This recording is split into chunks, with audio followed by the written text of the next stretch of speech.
हाँ, लेसन है। भगवान सब दिख रहा है। एक बार किसी ने प्रश्न किया कि महाराज जी, मुझे इतने बरस हो गए नियमित मंदिर आता हूँ, आपकी कृपा से सत्संग भी हो जाता है, अच्छा भी लगता है, पर जिस वस्तु की तलाश में मैं हूँ वह तो कहीं दिख नहीं रही। दुख अभी भी दुख अभी भी घर में डेरा जमाए बैठे हैं। जबकि आप कहते थे कि भगवान पर सब छोड़ दो, वे सब संभाल लेंगे, पर बात कुछ बनती नजर नहीं आती।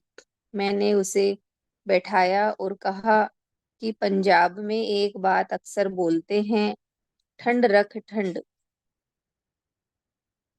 उस व्यक्ति ने कहा कि अभी तक वही तो रख रहा था महाराज। तब मैंने उसे कहानी सुनाई। एक बार की बात है, बंदरों की सभा हो रही थी। विषय था भोजन।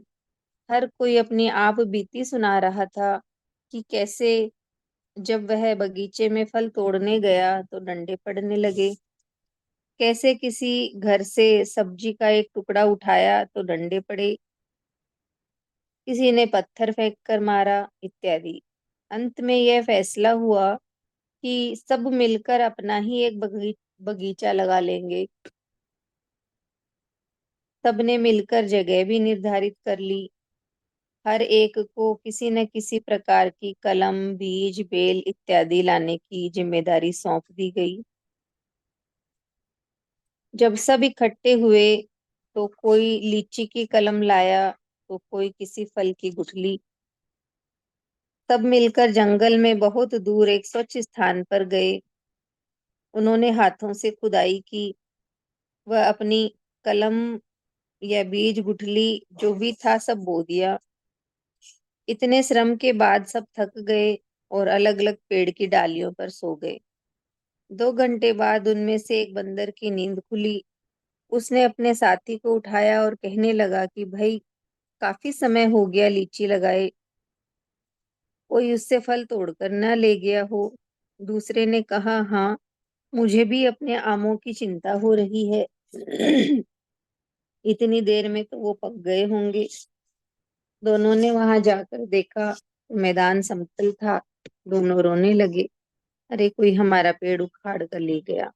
उनकी चीख पुकार सुनकर बंदर बाकी बाकी बंदर भी आ गए। सब रोने लगे। उनमें से कुछ ज्यादा समझदार था। वह बोला, रो क्यों रहे हो सकता है पेड़ अभी अंदर ही हो। सबने वापस खोदना शुरू कर दिया और अपने द्वारा बोए बीज निकाल कर देखे। अभी कुछ नहीं हुआ था। अब उन्हें कौन समझाए कि बीज बोने के बाद जल देना होता है, फिर अंकुरित होगा, फिर पौधा लगेगा, फिर आम आएंगे, अंत में पके हुए आम मिलेंगे। उन सब में सब उन सब में सबसे बड़ी कमी थी धैर्य की। व्यवहारिक जीवन में जितने धैर्य की आवश्यकता है, आध्यात्मिक जीवन में भी उतनी ही है। धैर्य धरने से ही भगवान सुलभ होते हैं।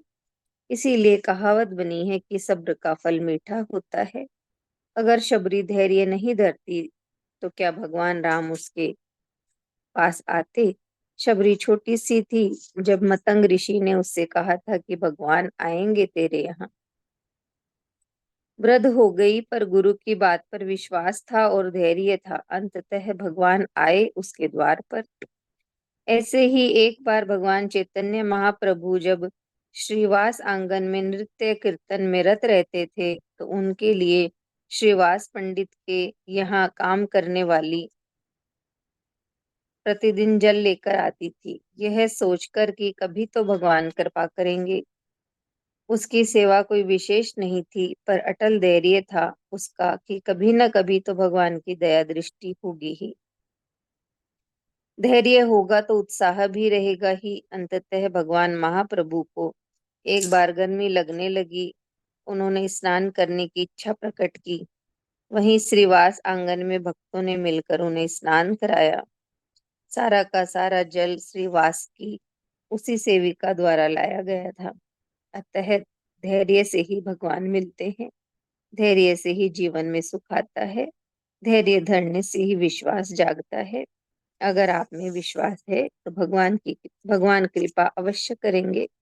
तो भगवान भी पीछे नहीं रहेंगे। नहीं है लेसन भगवान सब देख रहा है। भगवान सबके मन का विश्वास, उसका धैर्य, सब कुछ भगवान की नजरों में है। लेकिन मनुष्य अधीर हो उठे तो उसके भीतर में ये प्रश्न उठते हैं कि कितने टाइम हो गया सत्संग करते हुए, जो पाना चाहता है वो मिल नहीं रहा। तो यही इसमें बताया है हमें कि भगवान सब देख रहे हैं। हमारे अंदर विश्वास हो, हमारे अंदर में धैर्य हो, तो धैर्य से भगवान मिलते हैं और धैर्य से ही जीवन में सुख आता है। भगवान